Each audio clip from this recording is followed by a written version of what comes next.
खुलुमबाय लोगोफोर, गोजोन फुंबिलि बयनिसिमबो। नोंथांमोनखौ गोदान भिडिअ'आव आरो फिन खेबसेबाव बयखौबो बरायनाय बावहरग्रोनाय जाबाय।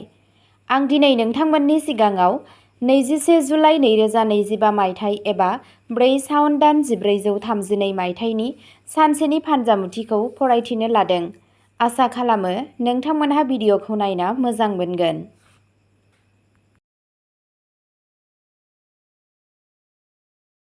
मेष राशि। दिनैनि साना फालांगिनि थाखाय मोजां सम। राङारि मुलाम्फायाबो मोजां जागोन। नोंथांनि हाबाफोरा आबुं जागोन, नाथाय माखासे गोबाव जानो हागौ। सानफ्रोमबोनि हाबाफोराव नोंथाङा नोंथांनि नखरनि सोद्रोमाफोरनि बाहागो लाफानाय आरो दिन्थिफुंनायजों गोजोनगोन।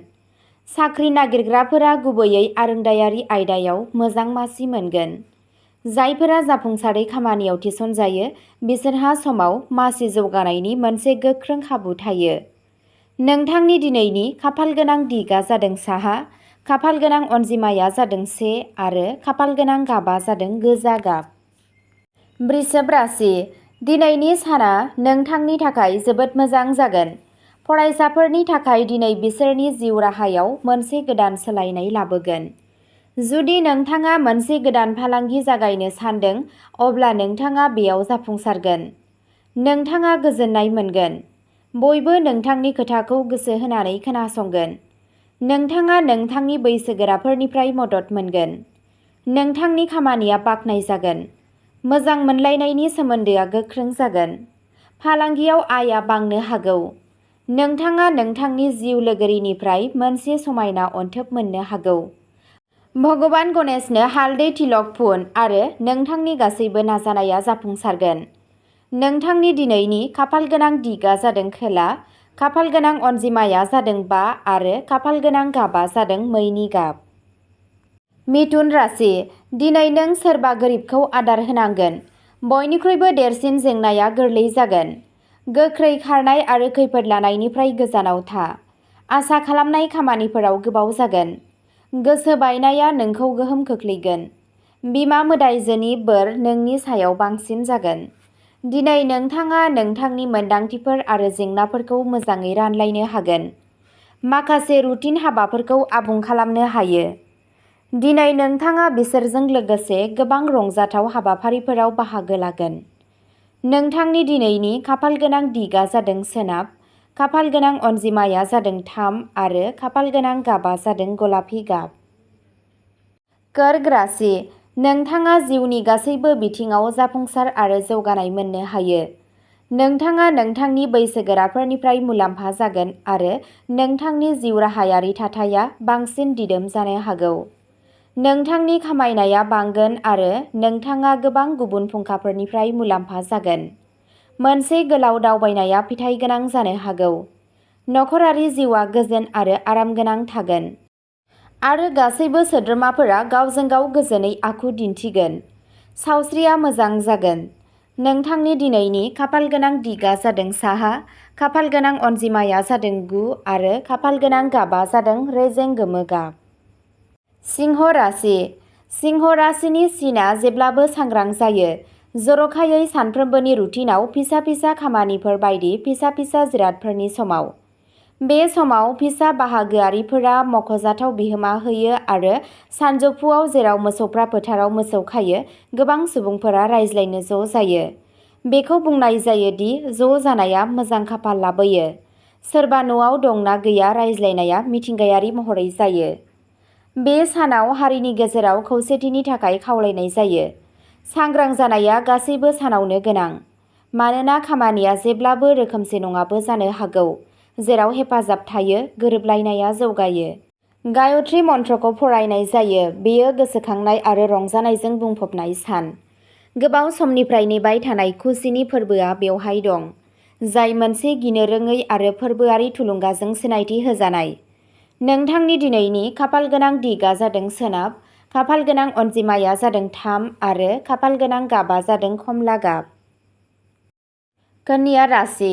खुसि लाबोनो नाजानायनि थाखाय नोंथाङा जेब्लाबो खुसि जानायनि मोनसे जाहोन थायो। सानफ्रोमबो नोंथाङा नंगुबै रंजानायखौ नागिरनांगौ। मोजांखौ बाख्नायनायनि गोबां जाहोनफोर दं आरो जेब्ला नोंथाङा बेखौ बोजबना लायो अब्ला जिउआ गोमोथाव। गावनि सानखौ अननायजों आबुं खालामनो नाजा। फिसा-फिसौ आयदाफोराबो मख'जाथाव नुजानो हागौ। सानफ्रोमबोनि जिउनि दावराव-दावसिया गोसोआव लाखि दि नोंथांनि खुसिया गोनां। हाथरखिफोरा सुबुरुन होयो दि नोंथाङा नोंथांनि जिउआव माबा मोनसे आबुं जानो लुबैनो हागौ। पजिटिभ जानाया गोनां आरो दिनै नोंथाङा नोंथांनि खाथि-खालानि सुबुंफोरनाव सन्देरग्रा रंजानायखौ गोसारहोनांगौ। नोंथांनि दिनैनि खाफालगोनां दिगआ जादों खोला-सोनाब, खाफालगोनां अनजिमाया जादों 5 आरो खाफालगोनां गाबआ जादों रेजें मुगा गाब। तुला राशि। तुला नक्षत्रआव जायफोरा जिउनि गुबै बाथ्राखौ मिथिगौ बिसोरो थारैनो खुसि मोनगोन। जिउनि सैथोखौ रावबो नेवसिनो हाया।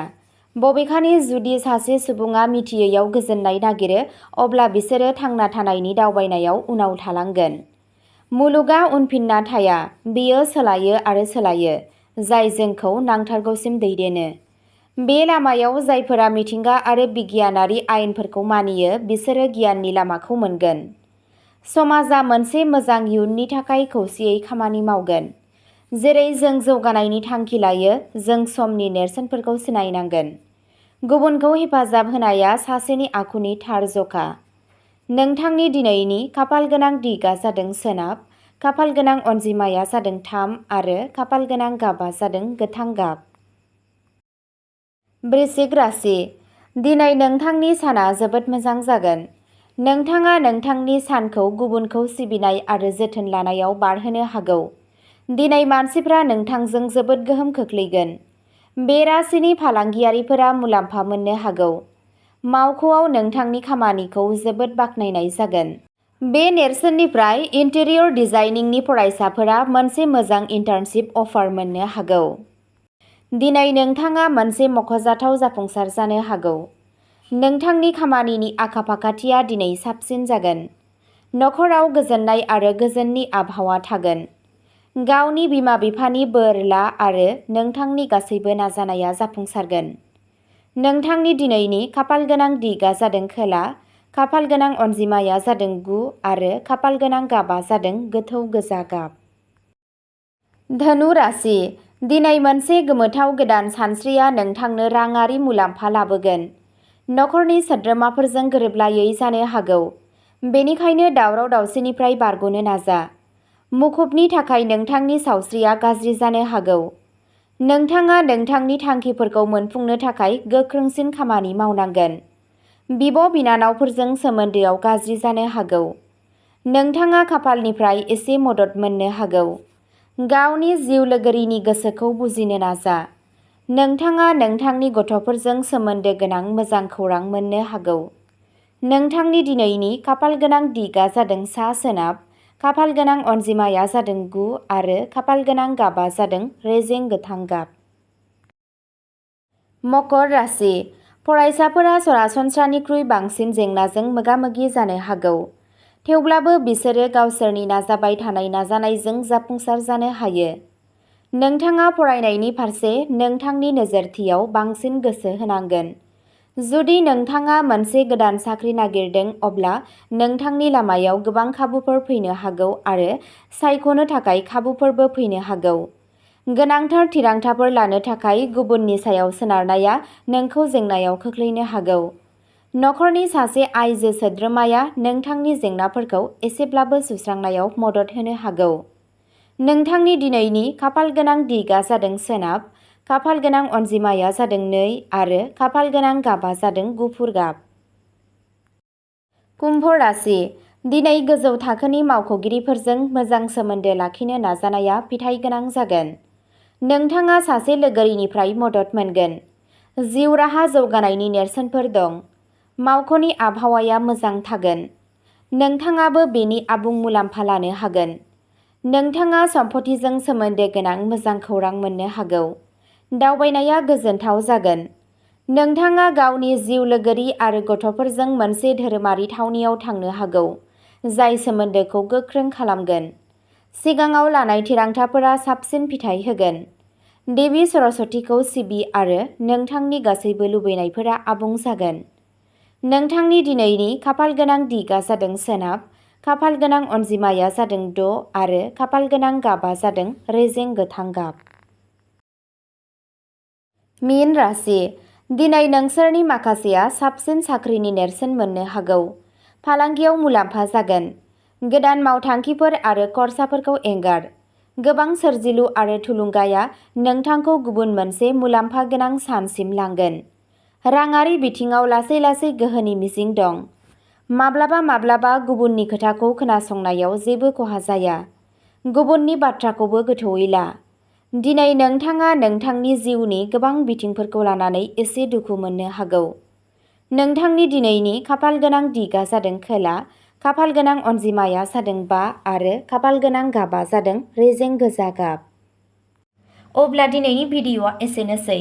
नोंथांमोनहा जुदि सानफ्रोमबो फुंबिलि समाव बेबादि फानजामुथि नायनानै मोजां मोनोब्ला सानफ्रोमबोनि फानजामुथिनि आपडेट मोननो थाखाय चेनेलखौ साबस्क्राइब खालामनानै लादो आरो भिडिअ'खौ मोजां मोनदोंब्ला अन्नानै लाइक, शेयार आरो कमेन्टबो खालामनानै होलांब्लानो जाबाय।